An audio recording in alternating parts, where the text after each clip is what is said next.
welcome to Ask Me About K-Pop, the essential guide for recent converts and seasoned fans alike. My name is Shannon. And I'm Angelica. And welcome to the show.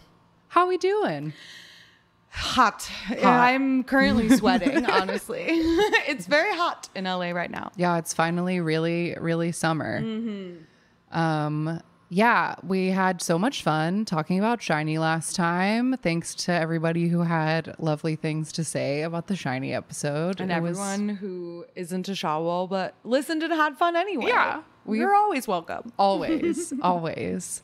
And today's episode is very special. I had the idea to do this episode like probably 2 years ago and have just been waiting for this very special day to cover it. So today's episode is celebrating a very special anniversary to me personally, because 10 years ago today is the day that I discovered K-pop and my life was forever changed. How do you know that it was this specific day? Because this is the day that the YouTube video was posted, and I was so up on this YouTube channel. Like, I know I watched it the day it came out because that was part of my routine. Yeah. Mm-hmm. So if you've never heard this story before, I think I tell it in the first episode, and I've told that's it our origin stories other times since. But back in 2013, I wasn't like a super YouTube kid because I was 25 years old, but I did always watch the Fine Brothers React channel. And they put out an episode on July 18th called YouTubers React to K-Pop. Mm-hmm. And we're going to watch this video later and put the video of us watching it up on Patreon, just to relive the memories. But they basically... I actually think I've never seen this video. It should be a good time. I feel like there's a really good chance that 80% of the YouTubers featured in it have since been canceled, because I feel like that's the life cycle of a YouTuber. That whole generation of YouTubers, like a bunch of them have turned out to be creeps or whatever. But the point was that they just like sat all these YouTubers down and showed them a couple of K-pop music videos. And specifically at the moment when they showed I Got a Boy by Girls' Generation and the beat change, music dropout part. Let me put it down another way. Something flipped in my brain, and like I was forever changed and got super into K-pop from that moment. Yeah. So I thought that it would be kind of a funny exercise to take our general format for like a year in K-pop episode, but make it specifically about this week. Like, what did K-pop look like at the moment that I discovered it? I love it. Especially because this is not necessarily stuff that you would have known about at the time. It's just like, well, if you had been into K-pop, what was going on around when you first heard of it? I like it. Good little, we love a time travel. Yeah. So we have a couple of different like sections to talk about. Like, we'll talk about what was cool in the charts and who came back that week and who had debuted recently, just to give you a timeline of what was going on. Yeah. What some of the news and rumors and drama of the day, what were people watching on TV, what were the K-dramas, the variety shows, what were fandom spaces like basically how did you operate in the K-pop world 10 years ago? Because so much has changed in unbelievable ways. Yeah, it's going to be really interesting, especially because I feel like having this episode on the back of a SHINee comeback is especially fun because it was their 15th anniversary. And so they have also been thinking a lot about the way that just the K-pop sphere has changed in the past decade. So we'll be keeping a lot of things in mind as far as like, oh, look at that doesn't exist anymore. Or right. Whatever. Or all these things that didn't exist yet. Now. That are exactly. So let's dive in. Let's go for it. All right, we're going to start by taking a look at the top 5 on the Gaon digital singles chart. And starting from number 5, we have Brown Eyed Girls' Recipe. Make it hot and sexy. The street is spicy.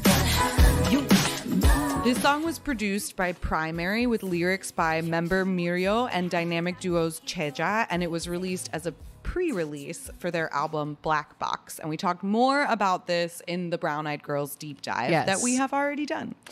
But yeah, this is, it doesn't have a music video, but they did perform it on music shows. And it has a really fun, like it starts as a chair dance, and then basically each one of the ladies gets a male dancer to be both like a prop and kind of a shadow to them. Like there's a lot of like body rolls where like the guy is like behind her and like also doing the body rolls. But it's great, little jazzy number. And something that I noticed when looking at this is the Inkigayo stage that is in our playlist that we made has Cha Hyun-sung in it, the Sunmi dancer boy that we all know and love. So young, and he's in the thumbnail even. What? So, wait, I didn't yeah, even go notice. look at it. Wait, I'm pulling that up right now. That's him? Yeah, it is. Look at him. I am gonna. He has a little fedora on. Yes. Oh my God, it is him! I can't believe I didn't even recognize him. I was too distracted by her in this adorable outfit, which is actually a two-piece and not a tiny dress like I thought it was. Wow. It's like seeing an old Shonu background I know. stage, except he's always in the background. Right. That's fun. All right. Then we have number 4, dynamic duo BAM with 3 A's.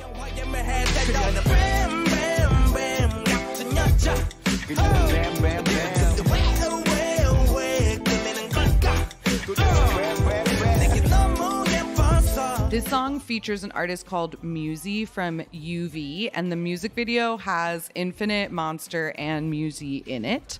It's a very fun, like, laid back, kind of groovy song. The music video has like a fun amount of cheek in it because dynamic duo always has like pretty funny music videos and they're like very entertaining. And in this one, they're being like cool guys, but also still like being goofy. But there is funnily, or I don't know, funnily enough feels like the wrong phrase, but they do also have a choreography version because a big piece of this, they do not dance, but they have like 8 or 10 female backup dancers, and they have a very intricate dance that like you could see on the performances on music shows. And so there's a choreography version of this music video that just features the dancers, which is pretty good. It's a fun watch. Yeah, we saw a stage of this very recently when we did our hit stage a couple of weeks ago. There was a stage for this in there. And there was a guy with a box on his head. Oh, that's right. Because it was Primary, actually. Okay. The guy who produced Recipe. Okay, there we go. And he came out with the guitar. Yes. Yeah. That's right. I remember. All right, number 3, we have A-Pink. No, no, no.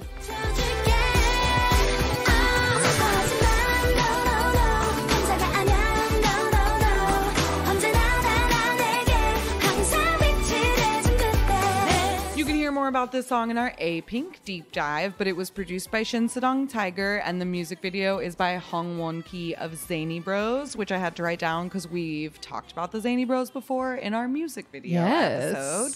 And this song won them Bonsangs at the Golden Discs and the Seoul Music Awards, and it got them the Next Generation Global Star at the Mamas. The choreography was insanely popular, and the song itself was generally a pop culture sensation. It was incredibly iconic of the year and the time. Absolutely. Number 2, we have a Gaon digital singles chart staple, Daichi with Missing You Today.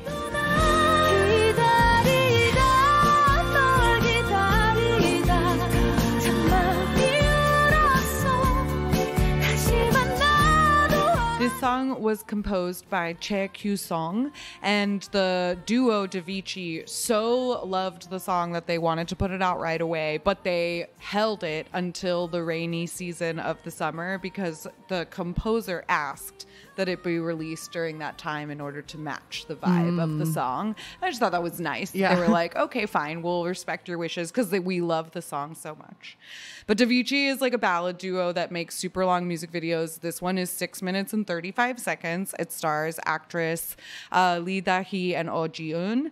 And it's like a very long story about two women who basically keep like running into each other while they're each having their both own like nostalgic like vacation. Seem to have both recently broken up with someone and are like on vacation, or like with someone their died. scrap. Like I couldn't tell what was really happening, either a but they're death or a both breakup. sad. Yeah. And like they keep being in the same places, like but I crying together. I honestly laughed when like one of them is having a drunken breakdown at the table at the soju tent, and then the other one is like timidly sitting at a table next to her and just like silently starts crying, like seeing her cry. And I don't know, it was just so ridiculous. I couldn't take it. It was Daichi. Okay, and then number 1 on the Gaon digital singles chart for 2013, this particular week of 2013, I should say, was To Anyone, Falling in Love.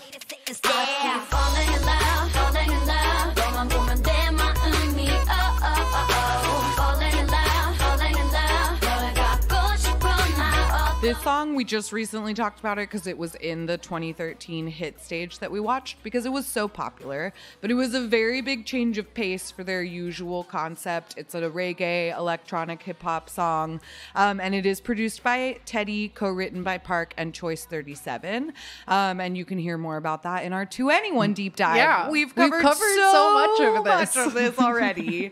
But yes, I do appreciate your note that Minzy's pink wig is fantastic. It's a good pink wig. It's a very good wig. And she wore it on stage too. Yeah. And we noted in the hit stage that the difference in the usual concept is mostly noted by CL smiling so brightly. Yes. She's having a really fun time and is like cute instead of scary for maybe the first time in To Anyone's career. Yeah, maybe. All right, so now we're going to get into the Gaon album chart. So those were the top singles. Now what are the top albums for this particular week? Starting with number 5, we have a group called Shui or Shui. I'm guessing Shui. Don't Be Down.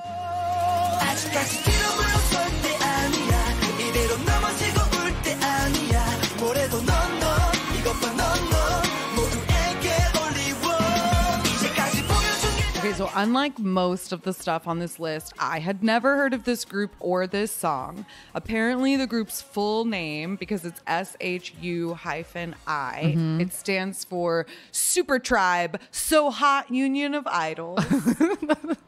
Which is fantastic. That is great. And Shui apparently translates to handsome in Mandarin, which is why I'm guessing at that pronunciation. But this was a 5-member boy group that had been mostly active in Japan since their debut in 2009. And this was their first Korean EP. Okay, very interesting. Yeah, this music video is really interesting. They like... Cheap, but cheap. like they're doing a lot. There's a whole choreo part where they're like tied with strings to the ceiling, and they do that like no strings attached thing, and then there's like a lot of cutscene B-roll of like a moth trapped in a glass and like bubbles, condensation, and then like tarantula legs. So it has like a creepy vibe. And then they performed it on like a couple of music shows. I didn't find that many stages, so I don't know how long this promotion was, since they were mostly active in Japan. Yeah. And the album chart is, as we discussed in the chart episode, and this is a weekly chart, it's like physical sales for like a specific 7-day period. So they were popular enough to make it to number 5. People bought enough albums. Week. Yeah, that it was Would they have made it on the whole yearly album chart? Maybe not. But that's not what this is about. All right, number 4 for this week is VIXX, Hide.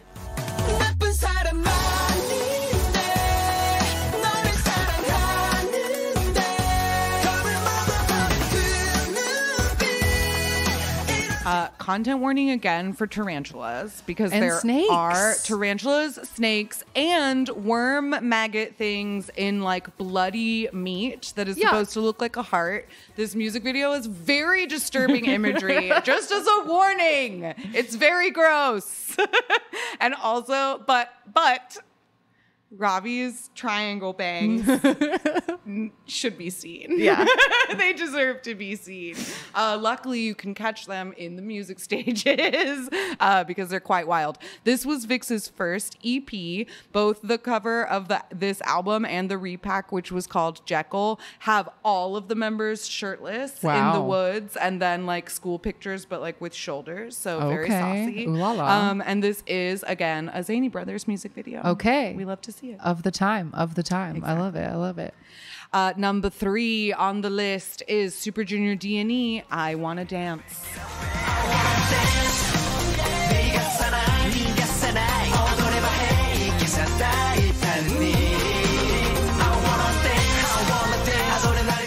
This, I feel like, is just a testament to how freaking popular Super Junior was at the time, because this is actually a Japanese single, but it peaked at number 3 on the Oricon chart as well, which is the Japanese album chart.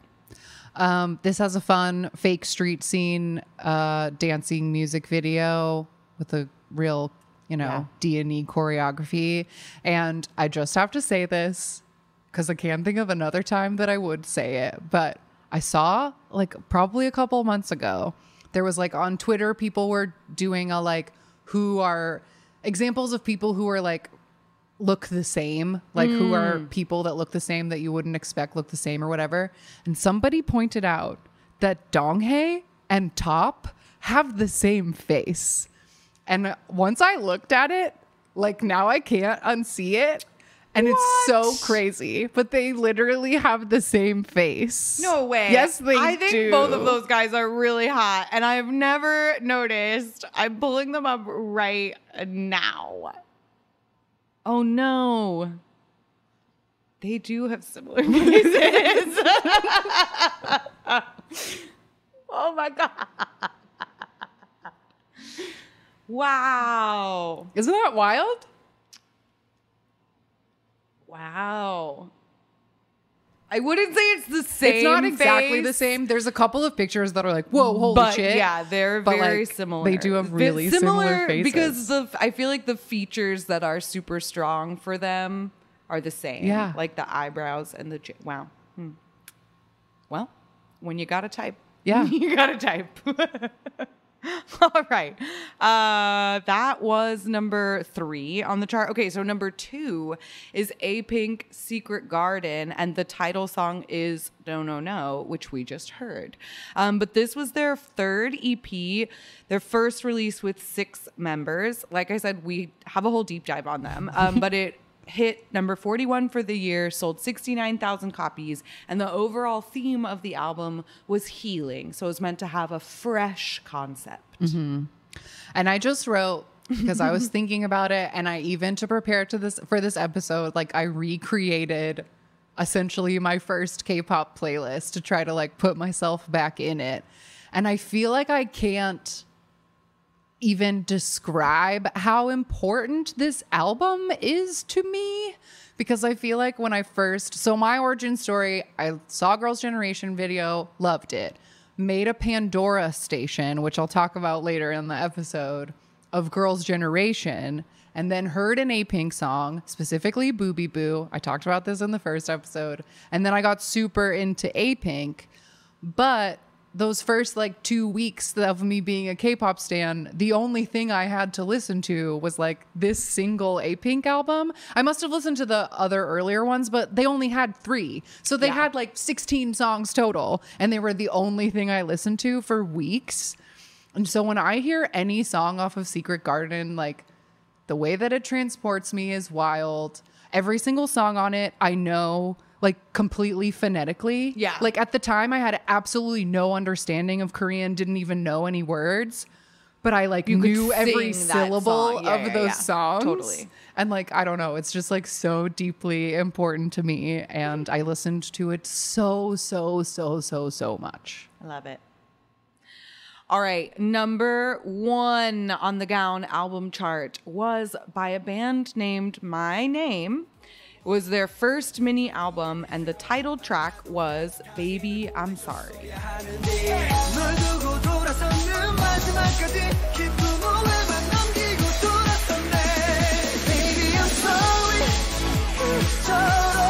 So this was a 5-member boy group made by Fly to the Skies, Hwan Hee. They are, according to Wikipedia, still together.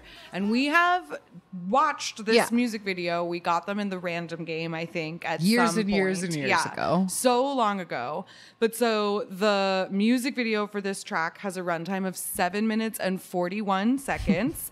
The video processing apparently delayed its release, which I think is so funny. The music video was filmed in Busan over 5 days with over 100 extras and cost 500 million won.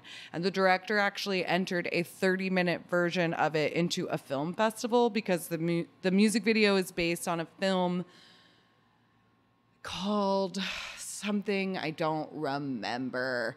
I don't remember what the name of the My Friend, I think, is the name of the movie. Yes, that makes sense because it is about a group of friends where like the music video is about a group of friends and one of the members is like a punchy guy for the mob. He beats people up. I don't remember what that's called. It's not a hitman because he doesn't kill people. He just like he's roughs just a them goon. up. I don't know. Yeah, he's a goon, but he's the number one goon. He kicks the best ass. Okay. And then another one of the friend groups becomes a goon for a rival mob person, and then he dies, and then the other guy dies, and then everybody dies. It's All very the members- bloody, lots of fighting. The music video and the teaser were rated at R19 for violence, and it stars actor Yoo Oh-sung and martial artist Yoshihiro Akiyama and Dong Hyun Kim. And Yoshiro Akiyama, if you watched Physical 100, this is Chu Sung-hoon Sexyama. He's the dad from the first season of Return of Superman, and he kicked so much ass on Physical 100. He was one of the oldest contestants, and you would never know it because dude is jacked as hell. Fit. And he's fit in this too. Yeah, absolutely. Absolutely. But yeah, so that was a fun, when I first saw that on the list, I was like, who the heck is that? And then when I had to rewatch this almost 8-minute long music video, I was like, God damn it, I remember this. Yeah, for sure. So those were the Gaon charts for top this week. 5 singles and albums. I also thought it would be fun to go in and see who won the music shows this week. Love it.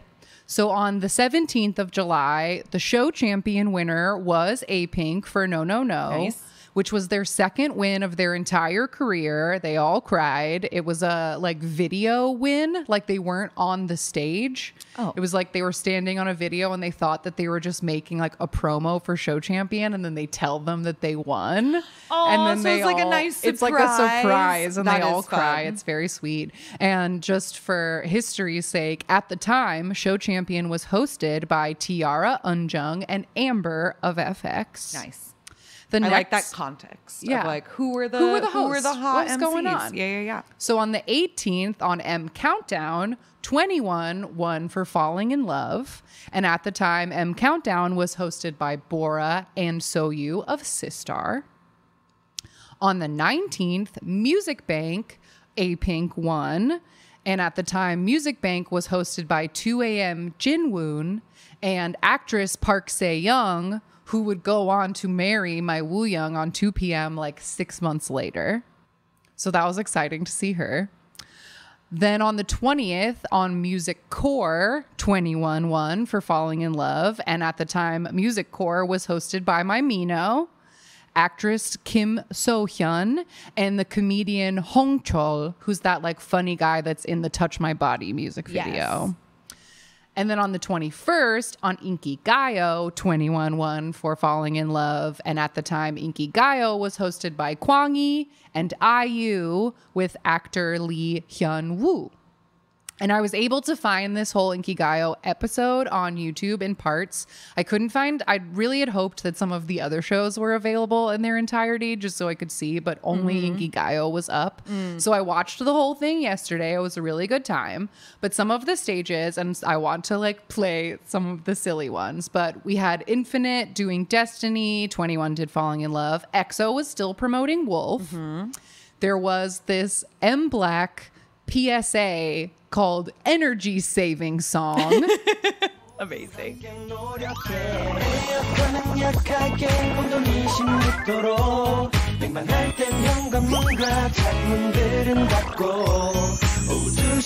So that was funny and cute. It was just like a little like cartoony thing of them like, don't turn on your air conditioner, just use a paper fan. I'm sorry, I'm black, but my air conditioner is on right now. Yeah, we need it. It's hot. Sorry, Rain. We also had stages from Ajax, Two Eyes, Baek Ayeon, dynamic duo doing Bam, John Park, who was like a guitar boy, sang a song called Baby Baby. There was a band called Cola Voice, Dal Shabet, Ailee. And then this other performance that it's only a minute and I think we need to watch the whole thing. Fantastic. And it's called EXO's Traffic Safety Song. EXO. They made them do so much dumb shit. Oh my God. Oh my God. Children.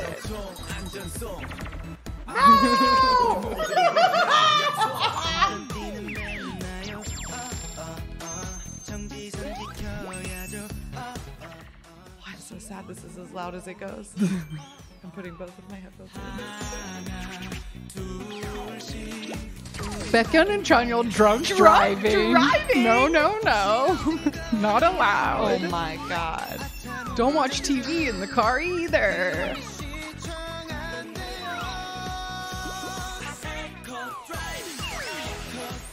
Sleepy late. Don't drive sleepy either. It is very dangerous to drive sleepy.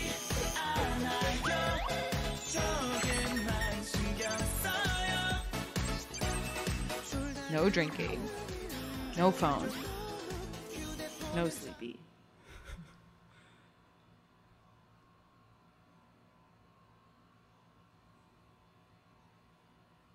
Wow.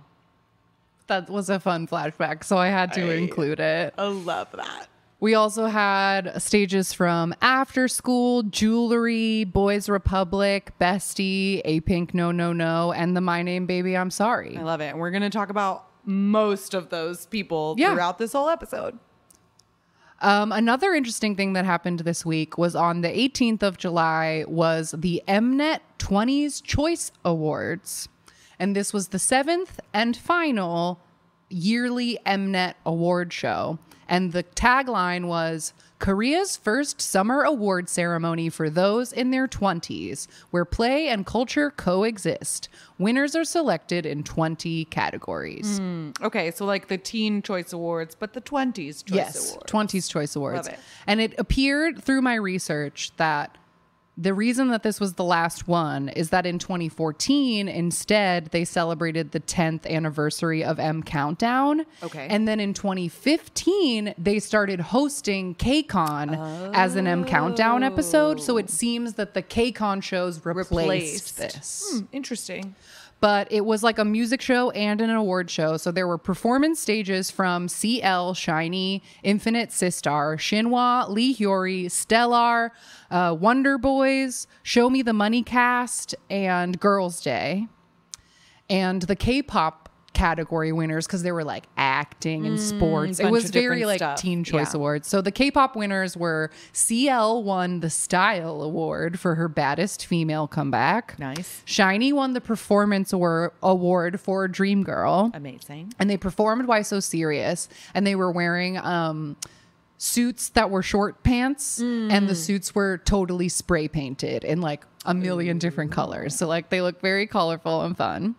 Shinhwa won the Global Star Award. Sistar won the Online Award. Okay.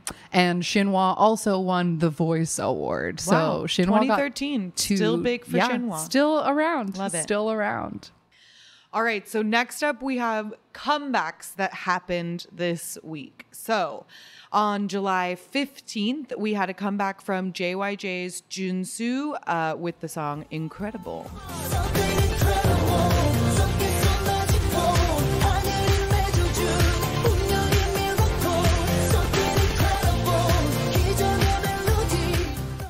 this is Jinsu's second Korean album, and it is released under his stage name Xia, Xia. So like if you Google it, that's what it doesn't come up under. I mean, if you Google Jinsu, it'll come up, but just so you know, officially it's under Xia. And he did promote a second single off of it called 11 a.m. And yeah, the title track apparently also features an American artist named Quincy. It was written by Sha and Bruce Automatic Vanderveer. It's a very, very brightly colored like party music video. Like Yeah.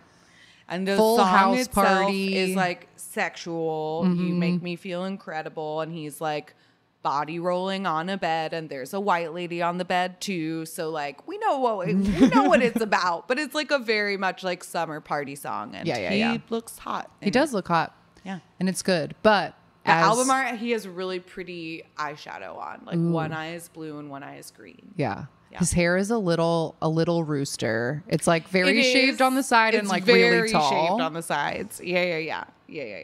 But he also, like, as we've noted many times, JYJ was banned from television for going SM against purposes, SM or whatever. So he did do like a comeback show, but it aired online. Yeah. It was like an online thing because no he doesn't music go show on performances music shows. because they're blacklisted, erased from the SM timeline.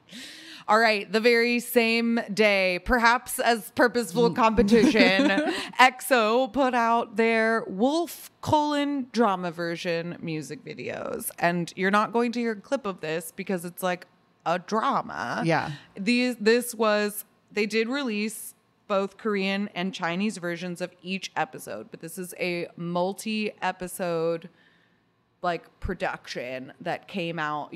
They're all still on YouTube, but I don't think that they're subbed, at least not the official one. But basically it's an album sampler for an album that had already been out for a month, because the EXO first album, which Wolf is on, came out in like May or April, because that's their debut day. Whatever, it had been out for a while, and then they released these drama versions, which tell a story of a new kid in school who's different. And I found a description of it that said, quote, with more on the wall backflips than you would expect. Yeah, they are doing a lot of flipping around. And it's very true. It's very true. Yeah, this was interesting because this particular EXO comeback, as discussed in the EXO deep dive, was the first time that they promoted as 12, because the first album in 2012 was two separate albums, EXO-K, EXO-M. So this was their first like EXO album where they were a 12-member group now. Yeah. Exactly. All right, the next day, July 16th, Infinite came back with Destiny.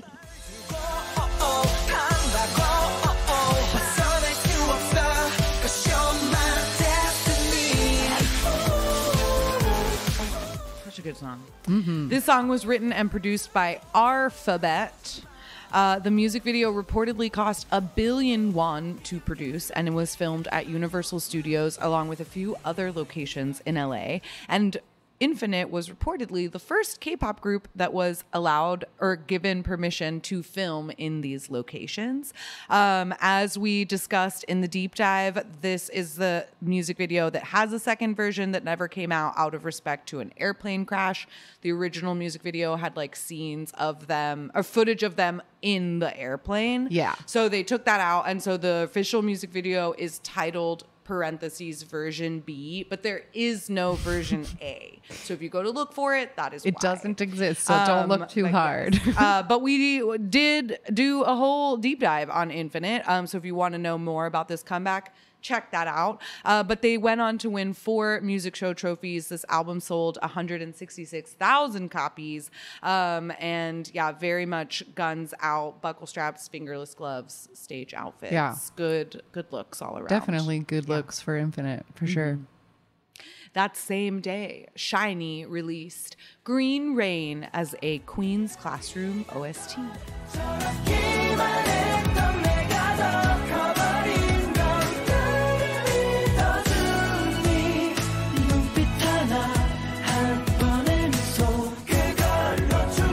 This was used as the ending theme for the series called Queen's Classroom. It was written, composed, directed, and arranged by Kenzie. And yeah, it's just beautiful. And take it away. I just wrote that this is another song that is randomly and weirdly too important to me. Because when I did, like a week later, discover that SHINee existed, it was like, this was a brand new song. Yeah. And I didn't understand the concept of like OST. Like it was a new music video and they were in it and they look so beautiful. Yeah. The SHINee members look They freaking do gorgeous look in this beautiful. video because it's got lots of clips from the drama, which looks really sad. Like it's like a mean teacher and kids crying. Yeah, like it's every single scene is a child crying in this woman's class. But they did film scenes with SHINee and the entire cast Like in doing the like a little gym. line Yeah. dance in the cafeteria, like Yeah. to tie it all together. And Disney Prince Ricky Kim was in this show. So like he's back there looking gorge. Great. And like, I don't know. I just weirdly, this is another song that I know backwards and forwards totally phonetically because I was obsessed with it Yeah. in this particular moment. It's all you had. It's all I had. I love it. All right. The next day, July 17th, Kim Hyunjung came out with Unbreakable featuring J Park. 100.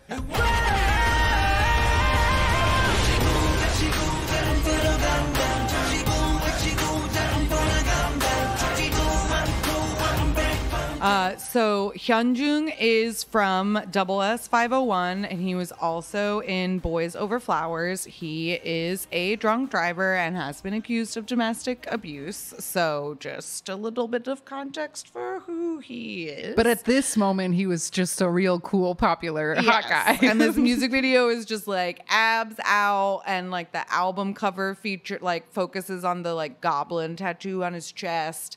And this was a pre-release for his third EP, which is called Round 3. The song was written by Lee Sung-jae, J Park, Stephen Lee, Goldfingers, and Drew Ryan Scott. And the music video and the song mix traditional Korean music and performance elements with modern hip hop. And yeah, there's just like a ton of shirtlessness and shirtlessness and tattoos everywhere. Yeah, a lot of fake ones, J Park's real ones. Tattoos everywhere you look, for sure. But that little like, okay, they don't sound alike at all. But the chorus where he goes, and I don't even know if this is what he's really saying, but it sounds like he's saying she boom, yeah, yeah. And it makes me think of Shebang, the Ricky Martin song, which isn't at all Shebang. Right. It sounds totally different, but anyway, that's what's in my head right now. All right, on the same day, BAP came back with Hurricane. We hurricane. We hurricane.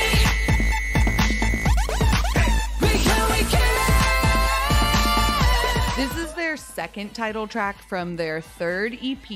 It was produced and written by Marco and Jun Da-woon, and the music video is filmed in Vegas. The music video for the other title track off of this album was also filmed in the States, because when you come over here, you gotta knock them out. Yeah, get it all done. Exactly. Make your money worth. The Vegas part of it, I found I was tickled by it as a Las Vegas enthusiast who goes there a lot. Like looking at Vegas 10 years ago, being like, oh yeah, that was still there. And like the strip didn't, because Vegas changes so much so often. It was kind of fun to like see an old version of it. And I also was so curious, like they must have had to film this music video at like 4:30 in the morning. Oh yeah, because there's like just no one around. Well, so apparently I actually read that while they were filming in different, because they film like all over, like in old Vegas and on the strip. and just like in the middle of stuff. And apparently they like drew a crowd of people that like came to see, like not necessarily people who knew who they were, but like Vegas they're filming people are something. everywhere, Yeah. and there's boys dancing. Like, let's go watch it. That the police had to come and be like, back up, or whatever. So they apparently there were people out. Okay, because there's like no one on the streets in the video, and it's like They've really been cleared out. unnerving. They got told to move. But yeah, so BAP. The next day, July 18th, Beast, currently known as Highlight, at the time known as Beast, released Hard to Love, How to Love, with 3 title tracks, or 3 singles, but their title track that they were promoting on this week was Shadow.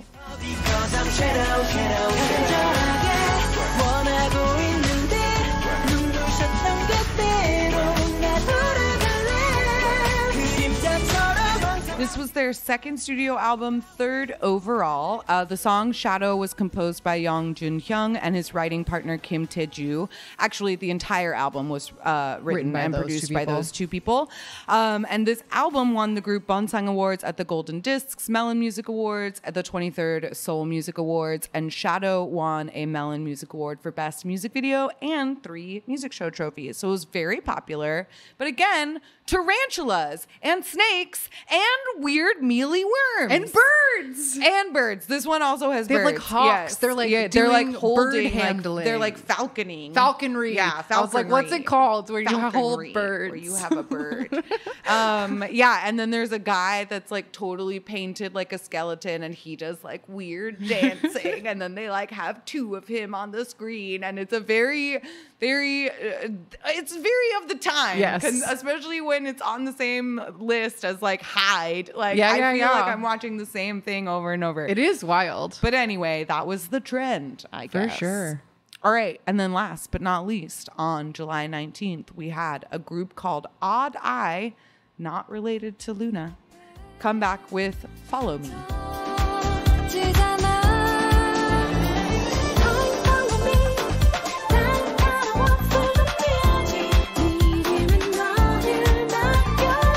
This was a 3-member girl group that promoted a new genre of music called string pop with the fusion of classical and pop music. So 2 of them played the violin and 1 of them played the cello. And this song was composed by Ventura, producing team of Lee Jinwoo and DJ Suli. And it's very cool. Like, Yeah. honestly, this song is groovy as fuck. Yeah, it's a really good, like, catchy song. It has like great vibes. And I found a performance version of the music video where they are playing their instruments and doing like leg choreo at the same time. Amazing. I was like so impressed. And they had like a cool, like, 60s like mod kind of vibe. Like one of them has the like flippy curly Yeah. girl hair and like frosty eye makeup and like little short dresses, and like, yeah, they were like actual musicians. Yeah. I wanted to try to find more about them, but because of Luna Odai Circle, it was It's really hard to impossible. find Yeah. anything other than like their Melon page. So I knew they existed, but like Yeah. I couldn't find out like what their names are or what they're doing now. Like, Yeah. I couldn't find them. Yeah, which is really too bad because I would love to find more of their music. Like, it has a super retro vibe to it. Like, even the music video has kind of like mod aesthetics to it in the like background of the. It reminded it's, like, me a of very the Groove is in the simple- Heart music Yes! video. Yes. I was thinking the same. I was like, oh, they're like Ace of Base. Yeah. Love it. But anyway, too bad that they're so hard to find Yeah. nowadays. Darn it, Luna, with that SEO. All right, so that takes us to recent debuts. So this is not necessarily a list of debuts that happened this week, but here are major debuts that happened within the last month. Yeah, just to set the To scene. give some context for what's happening in the world of K-pop at the time. So a major comeback or a major debut that is notable now. On June 12th, BTS debuted with their album Too Cool for School, with the numbers 2, 4, and a K in school. And they had 2 singles, a pre-release called No More Dream, which sounds like this.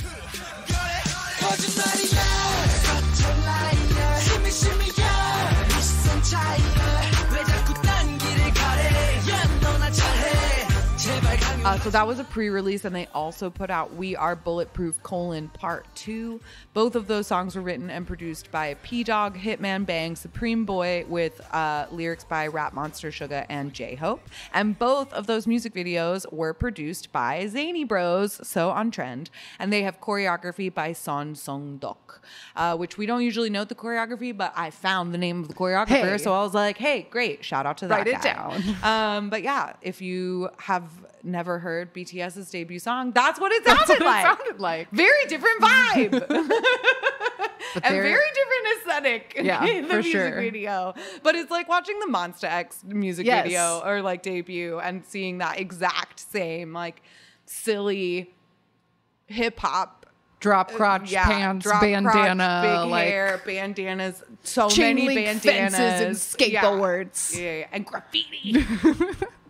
They're too cool for school. They're too cool for school. Too cool to spell school correctly. All right, on June 20th, we had Two Eyes debut with "Don't Mess with Me."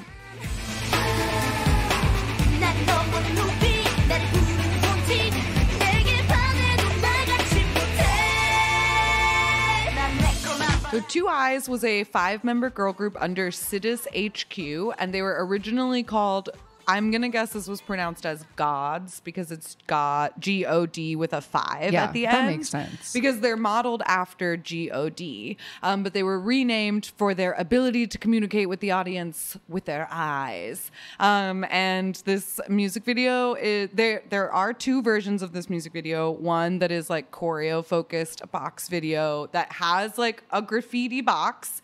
And as we noted while we were watching it, one of the girls is wearing the same drop crotch pants as one of the boys in BTS. Like the same pattern ones. is the same. And they have the same like black and white bandanas everywhere, hip hop and concept. the hats with the spikes and like all the same stuff. All the things. But there were 2 versions of this music video, that one, and also a drama version that stars the actor Kim Woo-bin, who is a pretty recognizable face. Yeah. And then on July 11th, so the most recent in terms of this week, was the group Bestie that debuted with the song Pitta Pat.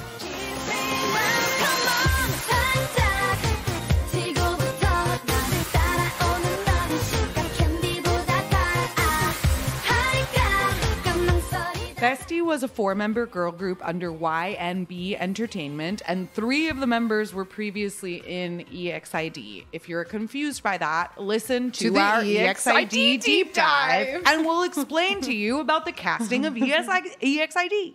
The music video stars Jo Kwon and Yoo Se-yoon, and it's just kind of like a fun little like Tiara style club song, a little sistar booty shaking in there.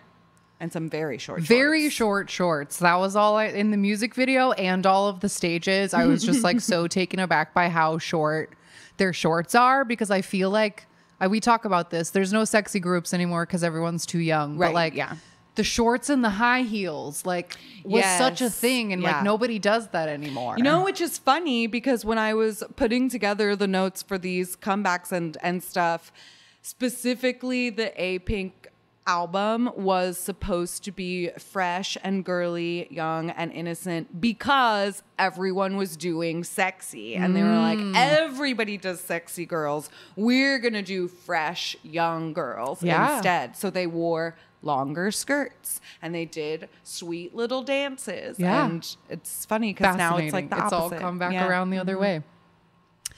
All right, moving into some news, rumors, drama, etc. The goss, that's what we're really here for. And this all was pretty difficult for me to find. I did my best to try to see what I could find of what was going on. So on July 15th, YG announced a whole bunch of delays. Like they had, I'm sure at the beginning of the year announced a lot of plans and had to backtrack on them. And the main one was that, quote, the survival program WIN, the program that was to help form a new YG boy group for the first time in 7 years, will be postponed until July 26th for several reasons. But with the postponement of the program, there will be some positive changes made to the solo debut plans for Kang Sung-yoon, who will be competing on the show WIN. And Sung-yoon is like, I believe, the main vocalist of Winner, or like he is a winner. He became a winner. Okay, great. But I thought this was interesting. He became a winner. I just thought this was interesting because it was like, this show hadn't aired yet and Winner and Icon didn't exist. Yeah, and like, that is I don't know. It's just a interesting. fun piece of history. He's the leader of Winner. Okay, there we go. I knew he was like important to Winner somehow. I mean, if he was getting a pre-show He's got to be some big deal. they obviously were going to put him in the winning group. Yeah, Wouldn't yeah, that be crazy if they had like debuted him as a soloist and then done the survival show and been like, not and then you. he didn't. Or what if they went through the whole survival show and they were like, actually, we're only debuting him. All the rest of you can go home. That wouldn't have been surprising, That would have actually. been awful. But luckily that didn't happen. The next thing I saw was on July 16th, and this was a full rumor at the time, which is funny to look back on. But the rumor was former Wonder Girl Sunmi may be releasing a solo album. Ooh, I wonder if she will. That would be so good. But this was like a... Do you think JYP will be involved? Oh, I don't know. But this was like a full rumor because apparently like a dancer had posted some photos on their social media that like alluded to them practicing for something. And then on a Wonder Girls TV show or some kind of Wonder Girls content, for a split second, they showed the desktop of the computer in the dance practice room. And there was a folder on the desktop that was titled Sunmi. And so people were like, they're working on something for Sunmi. I love. Isn't that crazy? Sleuthing. it's the upside down face and the spoon kind of shit that we just don't get anymore. Damn it. Fans these days don't know how easy they have it. You can find out anything. I did see a really funny sleuthing moment this week, speaking of, I love where I'm sure you saw the 17 in the pool pictures that like broke the internet. Did you not? I didn't. Okay. 17 was at some hotel somewhere goofing around in the pool, and we got 3 incredible shirtless woozy pictures that broke the internet. Oh, sure. He's crazy buff. And no one had seen it before. Right. Yeah, but yeah. there's a picture. Mingyu took a picture of Woozy, like in the wave pool. You can see the lifeguard over here, whatever. At the exact same time, one of the I'm gonna be wrong about the girl group. It was like a La Seraphim or a New Jeans or one of the like newer girls was at the same hotel. Took a picture up on the 15th floor, like in the window. And in the background, you can see Mingyu taking the picture of Woozy. Like, it's exactly at, like, that moment. That's so weird. Yeah. It was Also, really weird. I wonder where they were, that they were at the same thing. They must have been, like, performing. Whatever. That's 2023. And Yeah, we're not in talking about that now, 2013. but anyway, that is very funny. I'm Yeah. glad sleuthing still exists. That people are still looking It's too hard it's into a fandom pictures. staple. Yeah. Yeah, you need to analyze all the backgrounds and like enhance those pixels. Enhance. Another piece of news on July 17th, the headline was demand for Ailee's new album, A's Dollhouse, is high.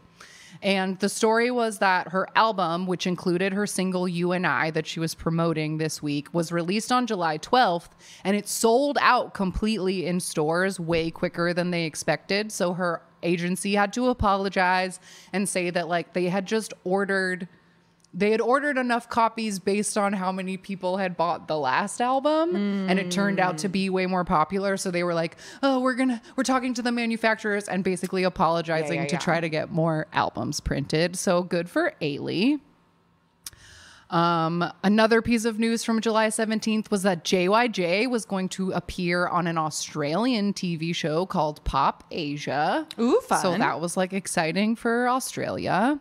And for JYJ fans. Yeah. Another huge piece of history that no one knew how huge it would be at the moment. But on July 17th, FX's Pink Tape teasers got released. Huge. But no one knew how huge at the moment. And then this next piece of news on July 18th was probably the biggest thing that was happening at this time. And on July 18th, the Korean government Ministry of Defense officially abolished the entertainment soldier system.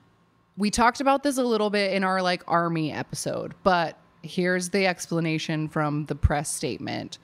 The Promotional Support Brigade was set up to promote the military and raise the morale of soldiers, but due to unpleasant issues that have occurred, the military's image has only been tarnished, and it has also brought down the morale of other soldiers who have been diligently serving. As the purpose of the celebrity soldier branch was to promote the military, the public's faith is important, but due to various problems, we have only lost the public faith. Because in the like months before this, Rain got caught dating Kim Tae-hee, who was the it girl of the moment. So everybody was really mad that she was dating Rain, that Rain was in the military and was supposed to be at work and like he was out gallivanting with a girlfriend. But then a couple weeks later, Seven got caught going out to a nasty massage parlor. Yeah. And so then they had to like shut the whole thing down because essentially it doesn't seem that different from some of the jobs that idols get these days. But previous to this, there literally was a celebrity unit of the military and they like didn't have to do military job and they got a crazy amount of vacation time and they like just went around and like performed at bases to raise morale, which I think is wild because I feel like the other guys would just be like, well, I have to. How does that raise anyone's morale? Exactly. Like, they're not if working. If they went around and did shows for the public, that's one thing. Right. And then be like, yeah, like your military is so cool, it has rain in it. But then to put on essentially like this is a bad, like an inappropriate term, but like a USO show for like the troops, wouldn't they just be like, well, fuck this guy. He gets to sing and dance, and I have to go snow. do shit. Whatever the hell I'm doing over here. Like, also, don't they usually want to see like the brave girls? Yeah, like, yeah. They don't want to see Rain.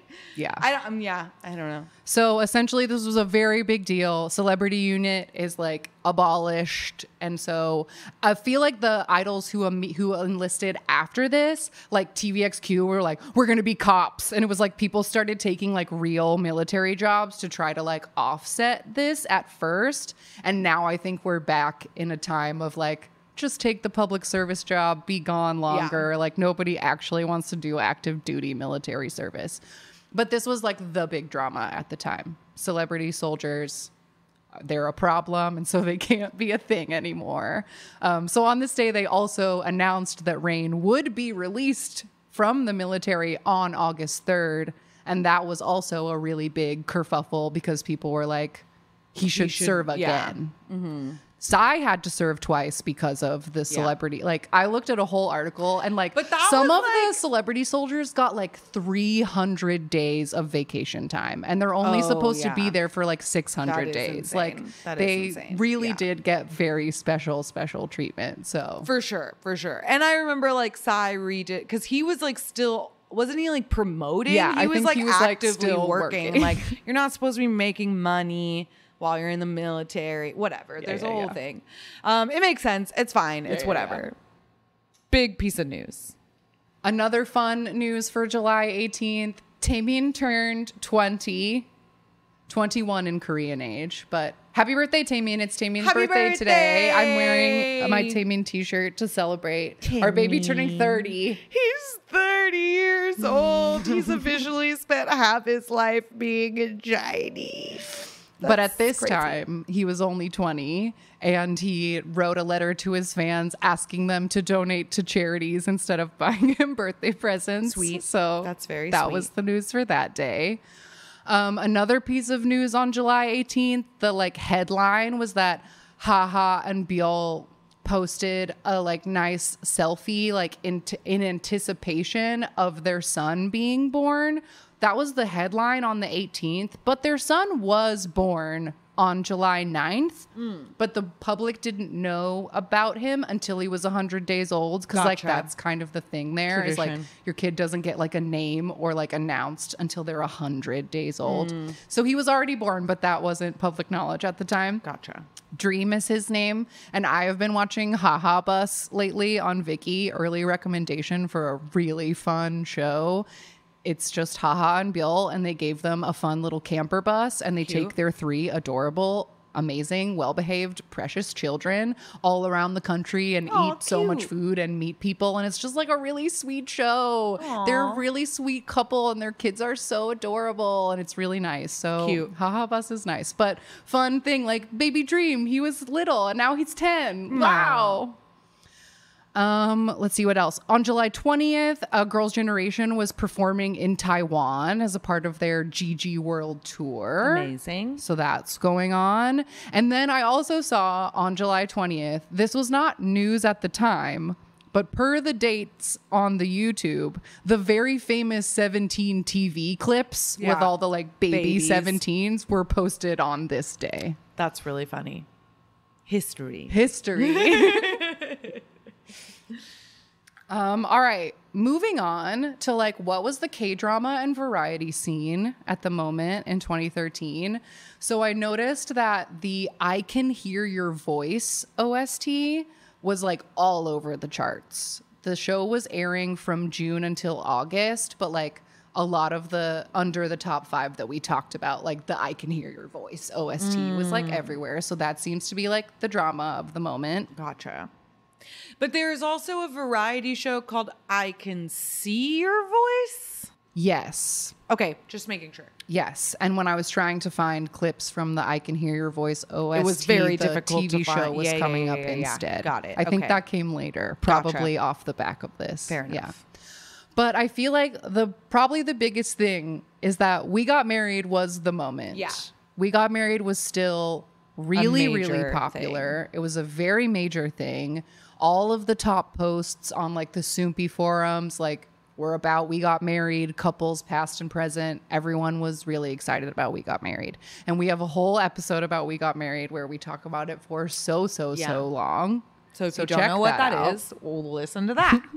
But the couples at the moment were 2AM Jinwoon and a model named Go Jun-hee. And then Jo Jung-chi and Che Jung-in, who were musicians and an actual couple who had been dating for like 10 years. And so I feel like she made him go on the show to be like, pretend to be married to me. Yeah. They are married now. Right. But at the time they weren't.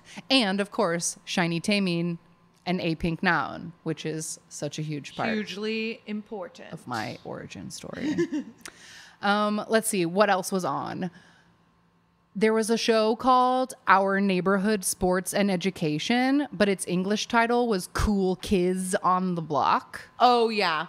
And this was like a sports show. And on this week, on July 16th, it was the badminton series. And the idols on that were Changmin from 2VXQ, Nikun and Chansung from 2PM, Feel Dog, and John Park. Nice. Over on Running Man on the 21st, the only guest was Susie from Miss A. So there's that. There was also a show called Barefoot Friends that was also hosted by Kang Ho-dong. He hosted Our Neighborhood Sports as well. And this was like a show about experiencing different aspects of life. And the July 21st episode was titled Overcoming Fear of Diving. So I guess it was about diving. Yikes. And the idol guests were Olive Infinite, Lee Jun from M Black, Jo Kwon from 2AM, all of 2PM, Sistar, and Rainbow. Wow. And I guess they all did diving. I wonder if all of them were afraid. They must have been. The title says they needed to be. There was also a show on at the time called Dad, Where Are You Going? And this was like a proto Return of Superman because Return of Superman hadn't started yet.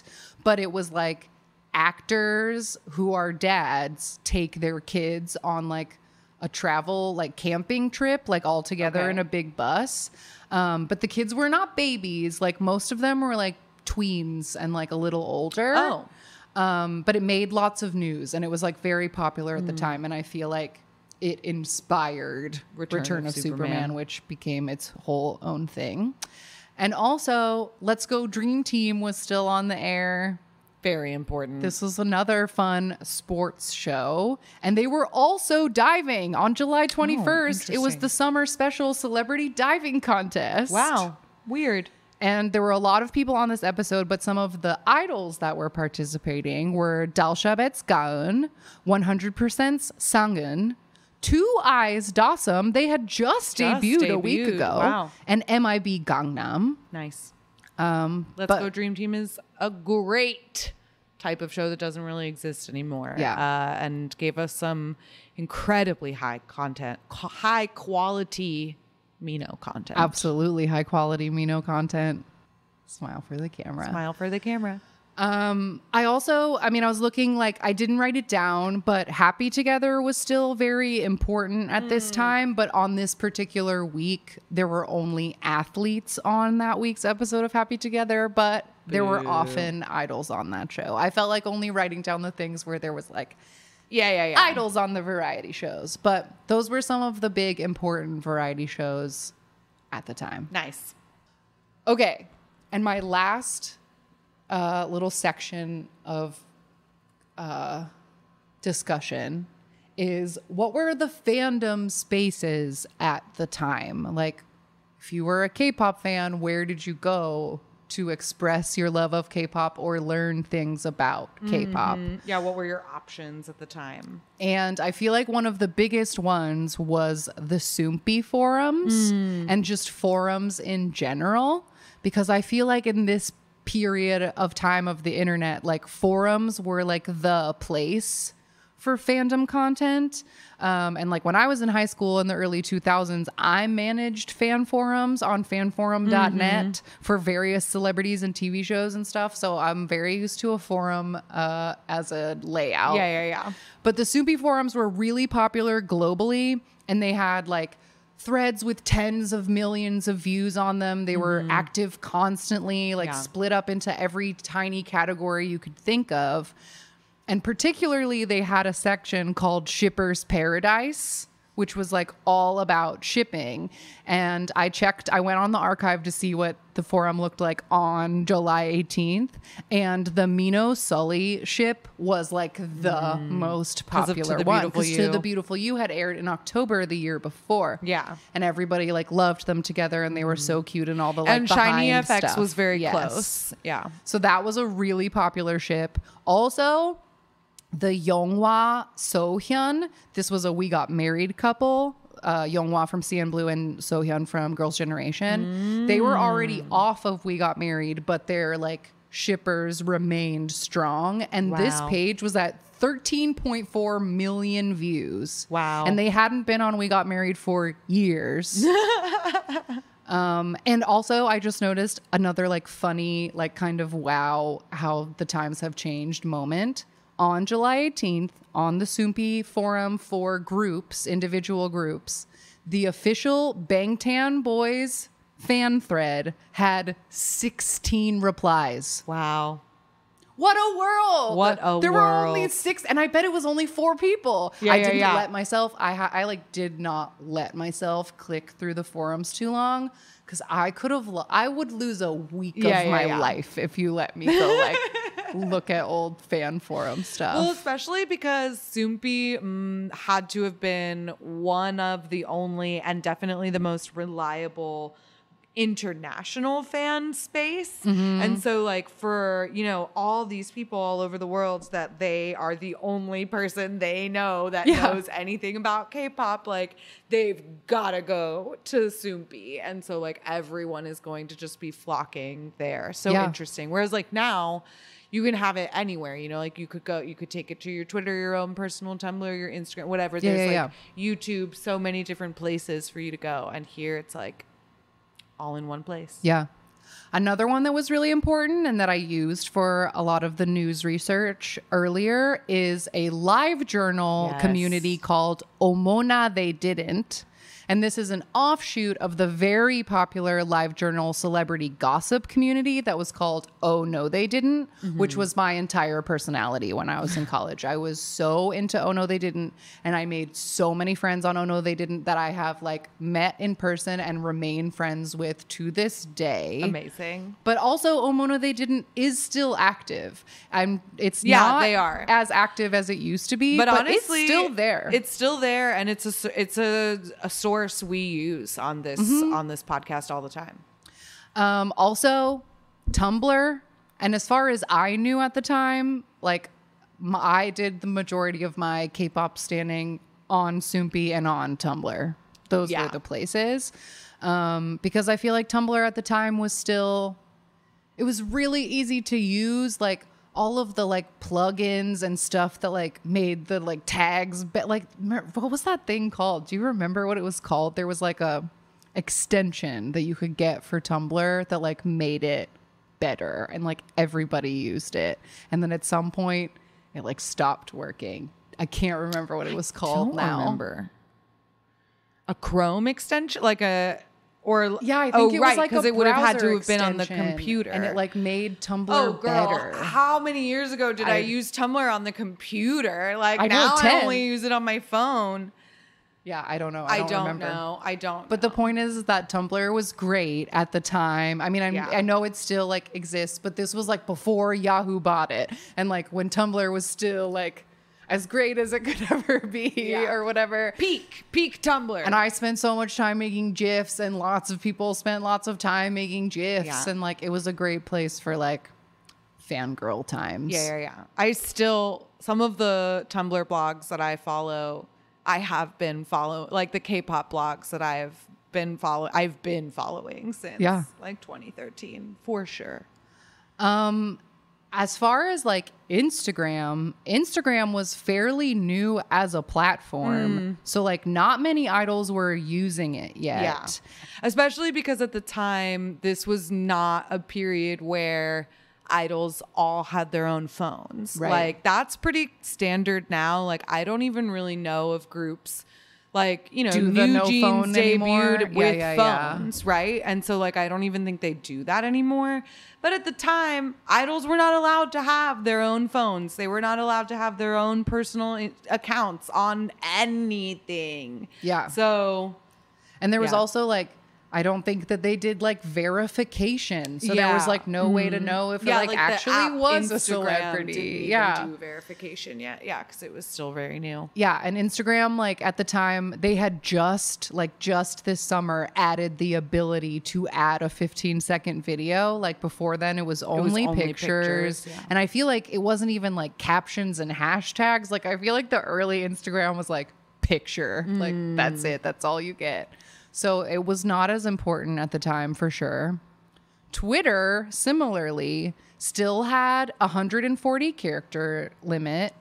The photo embedding was not very good, so you usually had to use a website like TwitPic or TinyPic and upload your pictures separately and put a link to the picture in your tweet in which you had very few characters. Yeah. And like if you retweeted some, like I don't know, Twitter was very complicated at the time, and so it was definitely not used as widely for like standing purposes as it is now. And there was no like trending a hashtag or something like that, or like getting K-pop to trend on Twitter would never have happened in 2013. I don't think so. But in 2013, we did have Vine. Vine still existed. So there was a lot of pretty good K-pop meme content on Vine because the 6-second limit that Vine had meant that you had to be really snappy. And so people would find like the funniest like one-liners and little moments, and there was good meme content on Vine. YouTube was a very interesting place in 2013 because a lot of smaller artists and companies didn't even have official channels. SM only had the SM Town channel. Like the groups didn't individual get artist channels, their own channels. And a lot of content was like uploaded or straight up created by fans. Like so many music videos were put up by the fans with captions in 3 languages on the top and the bottom. And they'd be color coded for the members, and they would take a month to make. And you just had to be patient. And then you would find the Tumblr page that had the link to every single episode, etc. etc. And as far as I know, I didn't go digging too hard. Like there's a chance that Real 2 PM was on already. But the point is that idol groups were not creating content for YouTube. Yeah. There was no Going 17. There was no Run BTS. Like if if a group had a variety show, it aired like on JTBC. People weren't making content for YouTube. They were going on Hello Baby. Yeah. So it was like very different space in that way for sure. And another huge difference is that there was no live content. Yeah. It was just not a thing. VLive wouldn't exist for 2 more years. Instagram Live wouldn't exist for 3 more years. And there would occasionally be like a live streamed concert or special event like on a website, but idols didn't go live. Yeah. There was none of that like parasocial, let's sit in the living room with Bang Chan stuff. Wasn't happening. Yeah. Yeah. Just not possible. Another thing that was not possible was streaming as we know it today. Because the app that I used at the time to discover K-pop, Pandora, which does still exist, was essentially an internet radio app. Like you could choose an artist. I chose Girls' Generation Radio. Yeah. And then it would just play songs. You did not get to pick what song you listened to. There was no like, I'll make a playlist. No. You listened to the songs that are served to you, and you could thumb them up or thumb them down. And that was it. And maybe you'd hear them again. Yeah.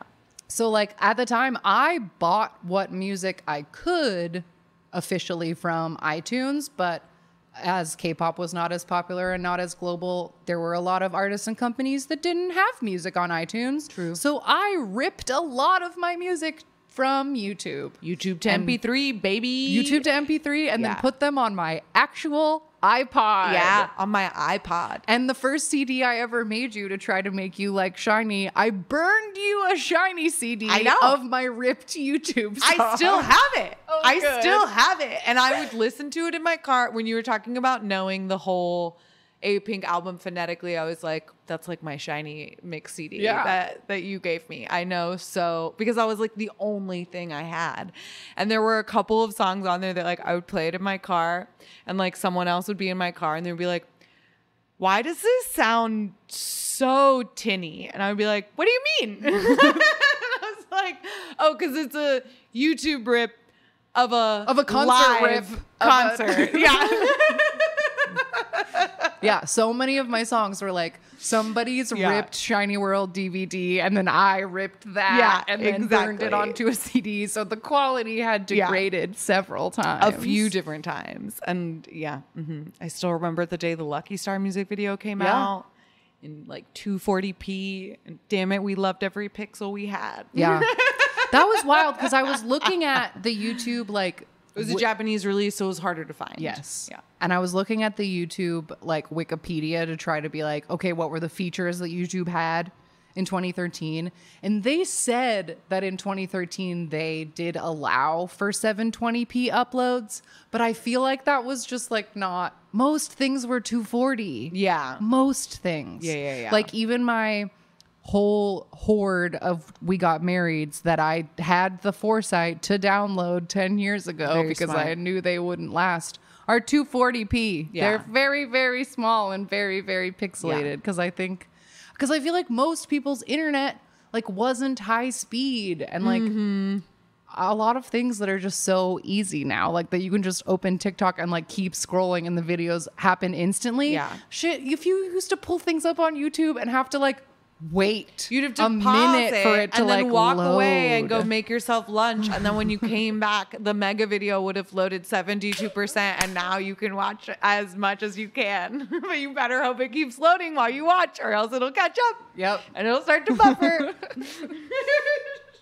But yeah, everything was really different. That's the point. Everything was really different. It was a different time.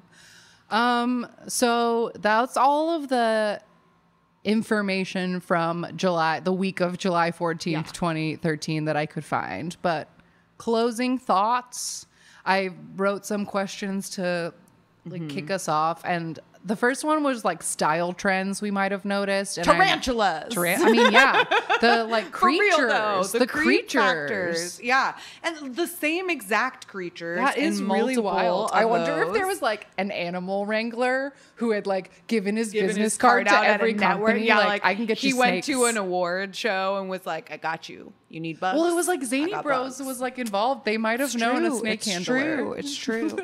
But yeah, a lot of like creepy stuff, like the creatures themselves, but then also just like generally the concepts. Like for being a week in the middle of the summer, we had at least 3 different boy groups that went for like a fog on the ground, heavy makeup, dangerous, Yeah. sort of comeback. Yeah, which is interesting. We talk about the style a lot, like in the hit stages when we like see it all, but there's a very specific like K-pop-y look that was happening at this time. Like the boys were all wearing like chunky sneakers with very tight pants. Like dropped crotches. Drop crotch pants or super tight pants. A lot of just like a vest with the arms out. Armpit hair on everybody because that was still that was I still noticed that in the VIXX stage especially because they all had shorts. They all had sleeveless things. And then except I feel for one. Yeah. One was very covered up. And the boy haircut, like I feel like the vast majority of boys at this time had that very combed forward. Super, just that like super goes forward all the way bangs. down over their eyebrows. Yes. Yeah. Bangs. All the way heavy forward. bangs. And we had, I think, more variety in the girl concepts for this particular week that we looked at, chunk. I would say. Yeah. Do you have any favorite songs or fun observations from this chunk that you have yet to mention? I mean, again, very surprised by all the tarantulas. But favorite, I mean, I love Recipe. I really liked Shadow, though. I thought that was really fun. And I don't know that much about Beast. What else do I really like that we just talked about?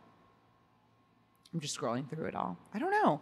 To be honest, it was like I was a little bit surprised by, I wasn't surprised by how many of these things I recognized, but I was surprised by how many of these things I thought were still good and entertaining. Yeah. Like very, very few of these. There was like one song that we listened to that I was like, this song is kind of boring. But that was like my biggest criticism of kind of anything that we listened to. Like nothing stood out to me as like, oh God, this is awful. Yeah. Except for maybe Wolf.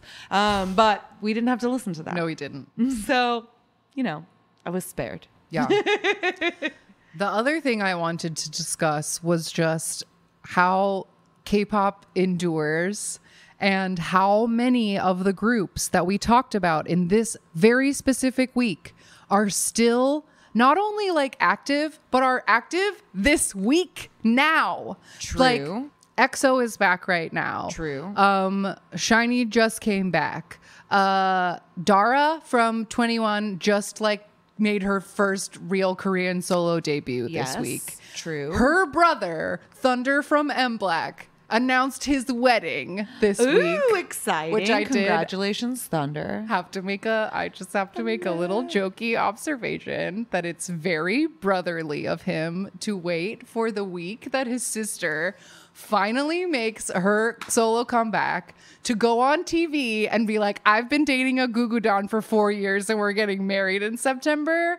How to Upstaging steal little bitch. her thunder. Yeah. I just I see wanted what you to did make that there. terrible joke. I But like it. Super Junior DNE left SM this week. Oh, yeah.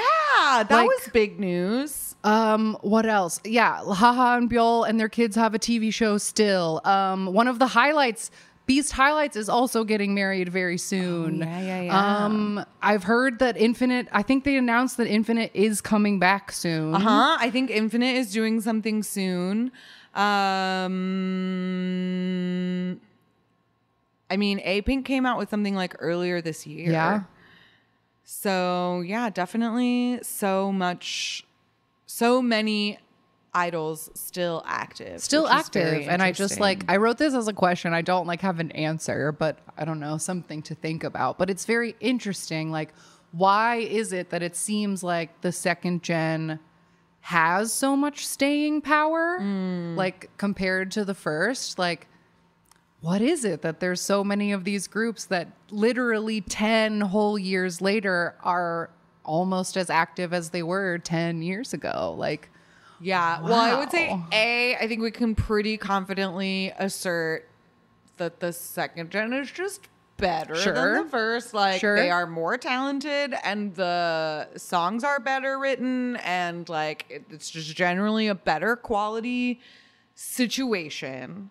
But also it might be, I bet a huge piece of it is just like being around for the major push of the Hallyu wave. Like the first generation like came and then kind of went because it was still really only popular in Korea. But then Boa is what starts the second generation, and that's when it started really leaving. And so then you get groups that like SHINee that is like, well, that's popular in so many other countries as well. And like, well, EXO like exploded, and then like BTS went crazy mainstream. And even then you get like, well, I guess technically we consider them third gen, but we talked about them in this episode. But like To Anyone, like Big Bang, like they went global and had such big success that maybe that's why they're still around. I also wonder if it's some element of like the things that I talked about, that like while K-pop was getting global, it was still quite difficult for fans of this generation to access the content in the first place. Yeah. And like, I wonder if the work that we had to put in to be K-pop stans inspired a level of loyalty that like has allowed all of these people to like keep going. That could totally be it, especially if you bring it, because like I've seen a lot of discussion in fandom spaces about like how quickly people move on from fandoms, and it's like, do you have any idea how long like the Spurk fans have been like writing fanfic for their fucking 60 years. 60 goddamn years. And then like you get people that are like changing every like couple weeks or something. But I think even like without comparing like endurance in that sense, but also we had to put in that extra work to be fans. And now we are adults with adult ideally more money than we had 10 years ago. And we see how accessible K-pop is now, and we say, hey, we want that too, right? So we can be there to say, give me my TVXQ Beyond Live. Because now that's a thing that exists, and I want it because you can actually have my money. And so maybe that's also why they're sticking around. Yeah. We're still around. Because we're all still around. And now we're coming up to SHINee and we're saying, hey, I wrote a song for you. You want to sing it? Yeah, And exactly. they say, yes. Exactly. Yeah, anything else I forgot? Anything to add about 2013? 2013? I don't know. And our journey in the last 10 years? Where were you in 2013? I lived in Austin, Texas, and I worked at, this is all so deeply burned into my brain. Like the week that I discovered K-pop, I was a temp at a place that did testing for nurses. Like I was just doing like processing stuff. And I had like every week I would like have a different job and sit at a different desk. So it's like I remember like where I was and what I was doing in that office like the day I turned this Pandora station on. And I also just all must have been so fast and hard for me because it was like Girls' Generation to A-Pink, and then I watched We Got Married, saw Mino for the first time, was like all into SHINee. And then by the time that Everybody came out in October, I was as in it as someone could be in it. Yeah. Like it was all very, very fast. And it all feels like a crazy blur, and it's wild to think about. And when I watch things from this era, like those first couple episodes of the Taemin Now and We Got Married season, like I just remember what it felt like for all of this to be so new. Yeah. I didn't understand any of it. I had no reference for any of these celebrities or I didn't know what any Korean food tasted like. I didn't know how to read Hangul. I didn't know any words. I just didn't know anything. Or even understanding like small cultural references. Nothing. Yeah, totally. I was constantly Googling things. And it was so fun to just like to dive in so hard and be like so immediately completely obsessed with something. Absolutely. And I had you on board by September. So like yeah. Which didn't take very long. I was like, well, okay, I was living in California and I had just started grad school. And so at this point I didn't know anything about K-pop, but in just a few short months, I would be in the library procrastinating my thesis by watching Kuntoria We Got Married in 240p that you had like emailed me or something. So yeah, it was a fast fall for both of us. It was a really fast fall. And 10 years later, here we are. Yeah, it truly doesn't, on some level, it does not feel like 10 years have passed at all. But then when I think about just how different everything is, it really does feel like 10 years. Yes, that's true. That's true. Because you don't like recognize the passage of time as it happens. But when you sit down and you look at 1 year and then you think about what it is now today, like, yeah, it's pretty stark. The differences. It's wild, but I mean, I will be forever grateful that I did find it. K-pop is something that to this day continues to give me so much joy. And like, I know we said this in the Shiny episode last week, but like, I'm just like so grateful that I found the groups that I found, and like that the people that I chose to put so much of my like heart and soul and love into are like still around for me. Yeah. And like giving me new content all the time. And so I don't have to feel like 10 crazy years have passed, or that like, oh, time passed me by. And like, I do sometimes feel very old. Like a lot of the like new K-pop makes me feel very old. Sure. And like, I'm kind of out of touch in that way. Yes. But at the same time, the things that I like remain relevant. So I don't have to be that out of touch. Like it would be sad if like my favorite group was disbanded or something. Yeah, I was trying to think of an example, but generally, if my group was like disbanded by now, and it'd be like, oh, I really liked K-pop 10 years ago, but I'm out of it now. Even if they weren't disbanded, but like if your favorite group was TVXQ, for example, which is technically still together, but they like never do anything, like that would be so annoying. Because then you'll like see them like promoting like skincare or like none other Japanese single, and you're like, put out a fucking album, you tools! Like, god damn it! Put down the baby and get in the studio. You have a child to feed. You have mouths to feed. But anyway, thankfully, we don't have to go through that. Not really, no. But yeah, this was really fun to like take a look at, and I highly encourage, like, however long you have been a K-pop fan, like, go visit the time that you came to it, because it's really fun to have a look back. And I'd love to know in the comments or the Discord or whatever, like, when was your time that you fell into K-pop? Like, what was it like then? And if you've been a fan even longer than us, like, I don't know. I'm deeply interested in all of it. And so I hope that all of you like pandemic K-pop fans found this interesting, because you got to come into a very different world than we did. That's very true. That is very true. Your idols have always been so accessible to you. Yeah. It's very, very interesting. Don't take it for granted. Yeah.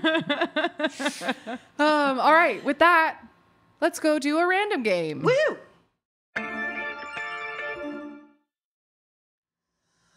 All right, we are back, and this week the random number generator gave us boy group Omega X. Yes, this is an 11-member group, still has all 11 of their members, and they debuted in 2021.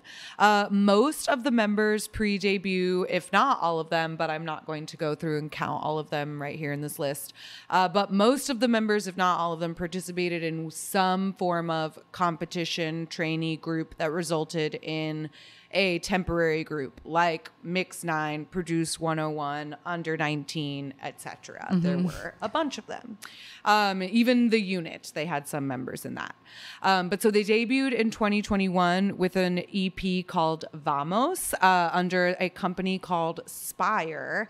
And then Omega X got into the news in October of last year when a video was leaked showing the CEO of Spire Entertainment verbally and physically like assaulting one of the members while one of them was fainting or something. It was like a crazy, terrible It was really thing. crazy, and it like happened here in LA, and like Yeah, the video like, while they evidence were was on so concert. damning. And then then there was multiple video evidences of different incidents, not even just like different angles of the same thing. It was like, here's another example of this same woman like yelling at them while a different member has a panic attack. And so a whole bunch of different things came to light. The company tried to just like apologize and sweep it under the rug, but eventually they did file a lawsuit to get out of their contracts, and they succeeded.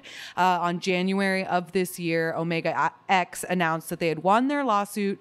Their contracts with Spire were suspended, and it seems like they're now under a company called IPQ. and that was just announced like a week ago. Yeah, so like very, very recently.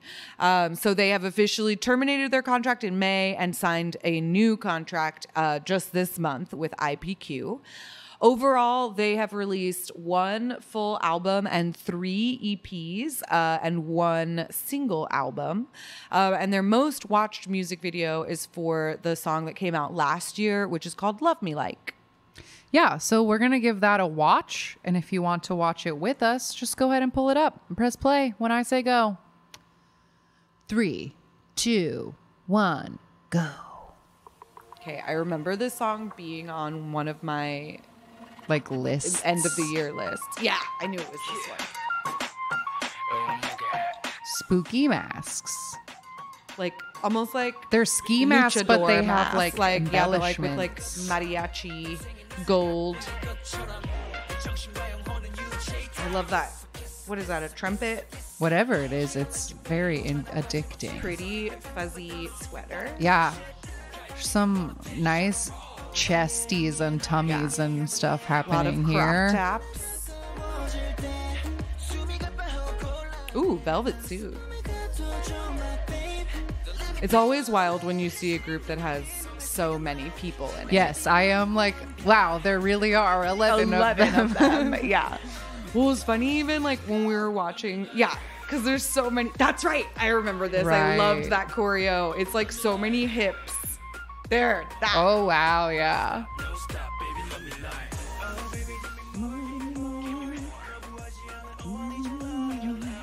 Whoa, they have Yes, all strong the way knees. down. I don't think I could do that. I think I sent you and Jenna a performance of this because I was like, this choreo is slutty and I like it. Oh, yeah, it is. It is. It's all in the hips.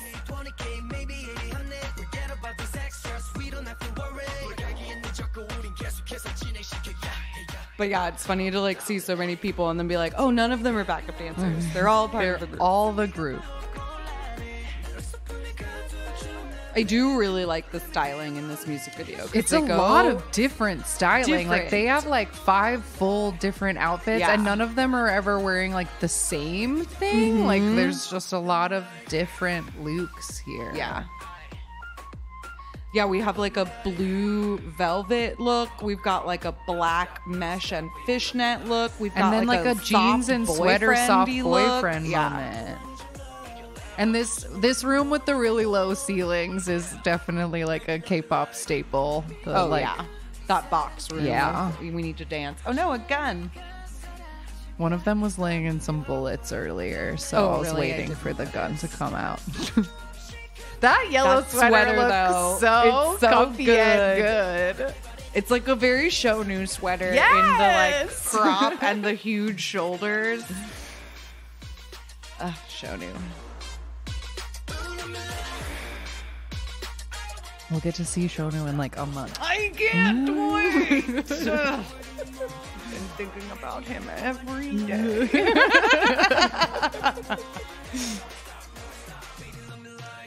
Yeah, good Yay, job. I good liked job. that song a lot. Well, I think we said this to the Helix gang because they represent Yeah. them, but like I wish only good things for Omega X. Like they've all been through the fucking ringer Yeah, with all so of their much pre-debut terrible stuff. activities and then being abused by this awful woman. And I just hope that And they then having to go through a lawsuit where they had to like publicly testify about all of that abuse. Like they've just had a very, very difficult time in the like 2 years that it's been since their debut, and even before that. So good yeah, I luck, just hope Omega that this new X. company Yeah. treats them right and that they just like, I don't know, get to sing for their job because that's what they want to do. That's all they want to So- do. So I hope they get to make the music they want. Yeah. All right. Weekly recommendation time. Anything you want to recommend? I have literally listened to nothing but Shiny. You haven't even listened to Exist yet still. I haven't listened to EXO. Wow! I have not watched the music video. Wow! I have seen every Monsta X teaser. Okay. And Sure. that's the only thing that I'm updated on. Right. Because Shonu wants me diseased. Yeah. And I'm dying a little bit more every day. Yeah. I believe you. Shonu! I don't even like boats. I want to be But on the those boat. that captain, Laying back the captain with all pictures. his chains and his chest. It's not a recommendation. I don't know. If you haven't looked at those pictures, pull up Monsta X's Instagram. That's my recommendation. Yeah, that's a Look good at Shonu. recommendation. That's my recommendation. Prepare yourself for whatever the fuck Shonu and Hyunjung are going to do to Yeah. us. In It just a should be few great. short days. I'm so excited. I'm so excited. I'll make my recommendation since I'll wait for you to finally have your moment to take in the EXO comeback. I know it will happen. So I will just recommend because it's comeback adjacent. But if you have yet to watch the EXO Killing Voice on Dingo Music, it is absolutely fucking incredible. They are so good. They seem so like ready and happy to be back. And like, there's no one. I'm sorry to make such a definitive statement, but there is no one in K-pop that can top the vocal line of EXO. Chen, Dio, and Baekhyun are some of the greatest, like just the They're so greatest good. K-pop Yeah. vocalists. They are so amazingly talented and they do it so effortlessly So and so effortless. perfectly. And all of the stages they have done this week have been full live vocals. And we know that Hell they are yeah. live because Chanyeol keeps fucking up lyrics. So like they are singing What a shock. for real. And they're so good. They're so good. And I What love is his it. excuse? He's been out of the military for how long now? I don't know. Get your shit together, Chanyeol. You have one job. Yeah. But this Killing Voice is so great. They do a medley of like songs all throughout their career. Absolutely smash them. They're so good. They look so cute and are having so much fun. And like a funny, like applicable to this episode thing is that there was an article noting that this Killing Voice performance has tens of millions of more views than the Cream Soda music video. And Asian Junkie, I believe, is the one who noted that Hag fans like us of EXO's generation don't watch things just to watch things. Yeah. The reason this one is more popular is because everyone wants to watch it. We are not of a streaming music videos We're going to watch it generation. once and then we're going to buy the CD and we'll And then listen be to it off done. of the CD. Yes. So that was just like a funny note. That like, yeah, everyone's watching the Killing Voice more than the music video. Like, I duh. haven't watched that yet either because I have fully not allowed myself to acknowledge EXO's existence. Existence. But I did see a lot of really funny jokes about Chen singing for his children's supper on that Killing Voice one because he kills it. He absolutely destroys. And yeah, it's great. And it's fun to see them back. I'm obviously like very sad for Kai that he like had to miss this, but also You had so much time to enlist, bro. I don't know. feel bad. I know. I don't feel bad. I know. He put it off too long. I don't feel bad. He put it off too long. But his being gone because there's never been an EXO comeback without Kai true. has made everybody like so much more aware of the other members. Like word on the street is like this is Schumann's comeback because like his center moments are very good. And like everybody gets center moments in Cream Soda because Kai is not there to be the center. Sure. And so it's just kind of interesting in an EXO history way of like all of them are having to like try to fill his very big visual hole. Yeah, true. Interesting. It is interesting. I wonder also because it's funny because like he's so dynamic as a dancer and a performer, and like he is usually the center and he is the visual, but he's kind of quiet personality wise. Yes. Like when it comes to variety and stuff, like he does not leave a huge hole in that sense. So I wonder how it just generally is affecting the dynamic to like not have We'll him see there. because But yeah, EXO we'll see. Ladder new season premieres next week. Oh shit. I never even watched the last one. Yeah. But it's also fun, like similarly to what we were talking about in the Shiny. They put these, first of all, SM, fuck you for putting these two things too close together. You? I don't have time. I haven't finished. I needed a whole month for Shiny. And they're still putting things out daily. I know. So I'm very behind in Shiny content. It's and hard. then you throw an EXO album at me? That's rude. It's so rude. But like we were saying with the Shiny comeback special, it is very fun and exciting to see EXO participating in 4th/5th gen K-pop things. Sure. Like they did an M2 relay dance. They've never done one of those before. And like ending fairies on the music shows and just like shit that weirdly didn't exist even like 3-4 years ago. And it's fun to see like EXO have to do them because they're old now too. They're dads. Literally. Literal fathers. So funny. Yeah. So Love that it. would be my They gotta feed those recommendation. kids, They man. Everyone's got kids to feed. So buy real music. So buy real Buy music. albums. Buy the albums. And yeah. And I said it earlier, but also another recommendation, Haha Bus. It's available on Viki. It's a really, really, really fun time. If you like cute kid family mukbangy content shows, it's got all of that for you. So there you go. And that will do it for this week's episode. As mentioned up top, on Patreon, you can watch my origin story video, as well as our Shiny listening party will be out this week, and Queendom puzzle recaps are coming out weekly. So patreon.com/AMAKPopPod for bonus content over there. You can find us on Instagram at AMAKPopPod. You can email us amakpoppod@gmail.com. You can leave us voicemails. We got some voicemails about cream soda as soon as it came out. We had some desperate XOLs who needed to say something. That is what the voicemail box is for. That is what it's for. 181 AMAKPop5 if I didn't say that. P.O. Box 26096, Los Angeles, California 90026 if you want to send us mail. At Linktree/AMAKPop, you can find our YouTube and our Spotify where we have playlists of all the things that we talked about in this episode, as well as every other episode delineated by episode. And you can also find our Discord in there. And I did just want to plug, because I think it's really interesting and I'm very excited about it, but there is an event happening on our Discord at the end of the month. Let me find the exact date so that I can tell you. On July 29th and July 30th in our Discord, there is going to be a photo card trading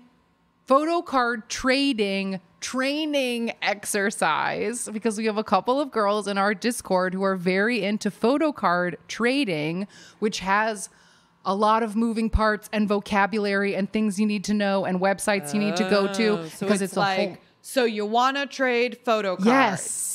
This is where you start. They're going to be teaching everybody how to in our PC Trades channel. And then if you have cards that you want to trade or sell or give away, it's all going to be happening on those 2 days. And we are going to be doing an episode in the end of August all about K-pop collecting and trading. So I'm very excited to attend this and learn as much as I can, because I have a bunch of photo cards that I would like to trade, sell, give away myself. So if that sounds interesting to you, join our Discord and come to that on July 29th and 30th.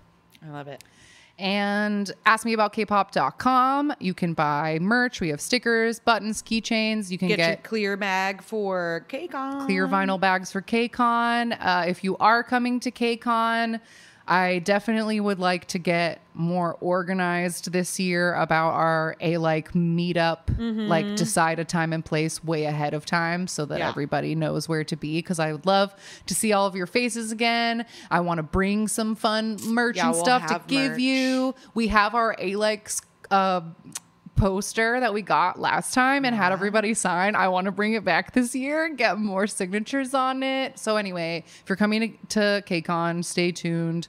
We'll announce like where to find us because we're looking forward to KCON so very much. Yes, every year. Every year. And I believe that is it. And I will stop there. Thank you so much for listening to this. We love and appreciate you guys, and I love and appreciate K-pop, and I'm so grateful to have spent an entire decade of my life loving it. To another 10 years. Yeah. Cheers to that. All right. See you in 2 weeks. Goodbye. Bye-bye. Jonghyun, you're our inspiration.